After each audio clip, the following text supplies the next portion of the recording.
Hey, good afternoon from Engadget. It's Monday, December 21st. I'm Imran Sheikh, and here's what's happening in the world of technology. Brought to you by Quantic School of Business and Technology, Amazon, Google, Apple. Just a few of the companies counting Quantic Executive MBA students and graduates among their workforce. Quantic's global network equips high-potential leaders with the tools to make an impact. Visit quantic.edu/engadget to learn more. If you're using Zoom on your M1 Mac for virtual holiday get-togethers, you'll be happy to hear that an upgrade is arriving in a timely fashion. 9to5Mac has learned that Zoom is rolling out a December 21st update that lets the video calling app natively support Apple Silicon Macs. You may need to grab a separate installer, but you will likely want to leap on this if you'd rather not run Zoom using code translation. The non-native app wasn't a huge drain on M1 Macs. One Mac Rumors forum member found that battery life dipped by just 17% during a 2.5-hour video call.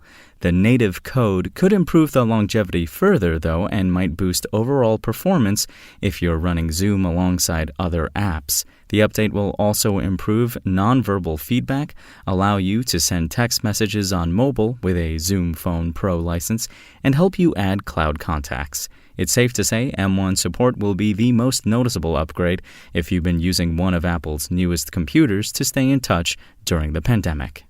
In security news, journalists appear to have fallen prone to a particularly sophisticated digital espionage campaign. According to The Guardian, Citizen Lab has discovered that operators using NSO Group software nicknamed Kismet hacked the iPhones of 37 journalists, most from Al Jazeera, using an iMessage vulnerability that had been present for roughly a year. The zero-click attacks left no trace and would have allowed access to passwords, microphone audio, and even snapping photos. The exact motivations aren't clear, but there were 4 operators that appear to have origins in Saudi Arabia and the United Arab Emirates and, in at least 2 cases, acted on the government's behalf. One victim, Al Arabi's Rania Dridi, believed she might have been a target due to her discussions of women's rights and her link to an outspoken critic of Saudi Arabia and the UAE. One target reportedly received spyware links like those used to snoop on UAE activist Ahmed Mansour in 2016.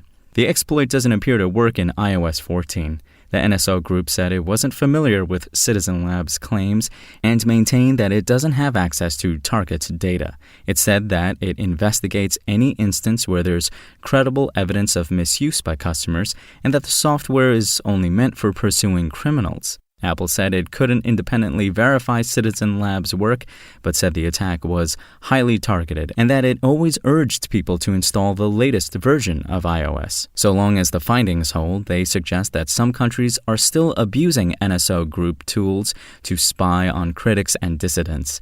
They also raise questions about how a vulnerability like this could persist for so long without the public noticing. It's not clear that anyone beyond NSO knew of the flaw or that any other phones were compromised, but the damage is done. There are now many journalists and activists wondering if their phones were and are safe. If you want to catch the latest tech news as it's happening, check out Engadget.com or tune in again every weekday.